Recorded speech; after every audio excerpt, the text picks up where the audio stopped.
All right, I did the country of China, not because Dubai was taken, or because the Lord told me to do China. I was actually very interested, and I have not a lot of knowledge about China, so I was very interested in learning about the country. What I knew about China going into it, it's a very big country, growing very fast, and there were a lot of people. I think you can see me right over there. I was there. I actually have a friend that works in St. Paul, works in a scrapyard, and he was telling me about all the steel and aluminum that he buys. We're shipping it all to China. They're growing so fast, they're paying premium dollar for all of our metals. So what I wanted to learn about, I want some quick facts about China first. The total land mass is a little bit under what the United States is. And the total population is over 1 billion people more than the United States. 1/5 of the total world population is in China. What I wanted to learn about was why they're growing so fast. Why is their economy booming? So the transformation of China over the past 30 years. So the rise of China from a poor, stagnant country to a major economic power within a time span of 30 years is often described by economic experts as one of the greatest economic success stories in modern times. The rise of China has caused the entire Earth economical and political landscape to shift. The global economy is now more interconnected than ever. The changes are shaping the future for the rest of the world. I will take you back to where it all began, the transformation of China over the past 30 years. Oh. Here's a brief overview of what I'm going to cover. The post-1976 economy, the economic reforms of 1977 through 1980, and the reforms effects the 80s to the present. We'll start with the economy prior to 1976 and the rule of Mao Zedong. He ruled from 1949 to 1976, and many of Mao's socio-political programs, such as the Great Leap Forward and the Cultural Revolution, are blamed by critics from both within and outside China for causing severe damage to the culture, society, economy, and foreign relations of China, as well as enormous and unnecessary loss of lives, at this time death toll in tens of millions. The rule of Mao Zedong was a Soviet-style government. It was state-controlled. State controlled most aspects of the economy, and the government initiated the prices of ownership for farmers. And nearly 3/4 of production was centrally controlled by the state-owned enterprises. And trade was only limited to what was not made in China, ultimately making China's economy self-sufficient. In the late 70s, China began to realize that the Soviet-style government was making little progress in boosting their economy. They were failing to close the economic gap between China and industrialized nations. After the passing of Mao Zedong in 1976, brought a new style of government, and these were made by Deng Xiaoping.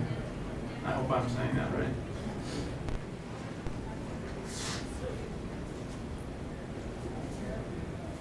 Deng Xiaoping was a prominent Chinese politician and reformer, and the late leader of the Communist Party of China. Deng never held office as the head of the state or the head of the government, but served as de facto leader for the People's Republic of China from 1978 to the early 1990s. He developed Chinese economic reform, also known as the socialist market economy, and opened China's global market, so becoming more of a market economy, not a Soviet economy. What the economic reforms initiatives were is to attract foreign investment, boost exports, and import high technology products in order to boost their economy.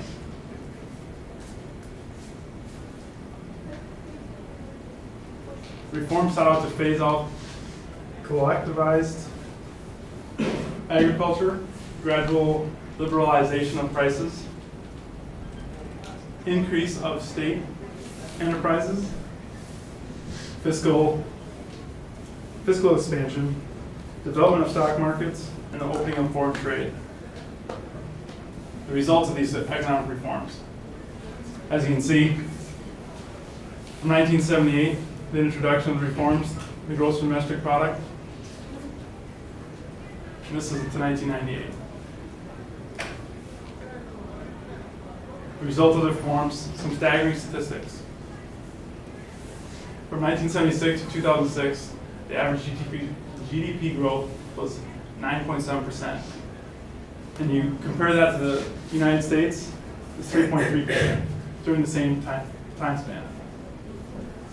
Exports rose from 18 billion in 1982 to 969 billion in 2006. The reforms also lifted 400 million people out of poverty. From 1980, 4.9 billion, from 1981. Poverty rate from 1978 from 53% of population 1981 to 8% by 2001. And the total trade from 1980 from 4.9 billion to an estimated 343 billion in 2006. The world ranking for total trade from 27th to 3rd. And they're second only to the United States as the largest economy. I don't know why I put a crusty old man, but good for Dan.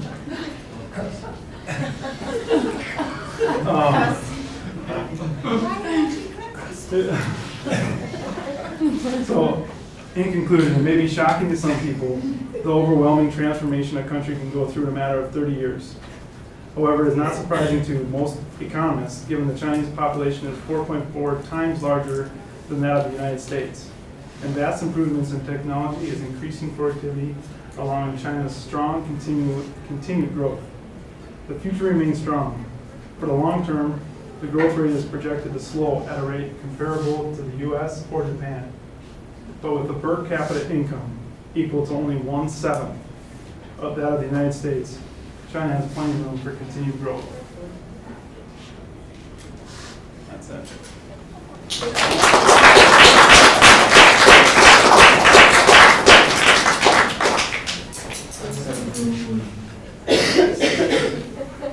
Thank you, Wade.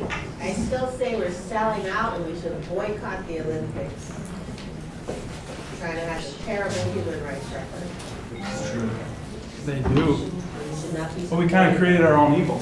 We're the reason they're so big. Well, yeah, we created them, and yet we're letting them have free reign in Africa. We're letting them have free reign in Tibet, and we're not doing anything about it. And we're setting all our athletes there to probably get emphysema and lung cancer because they haven't done anything about their pollution.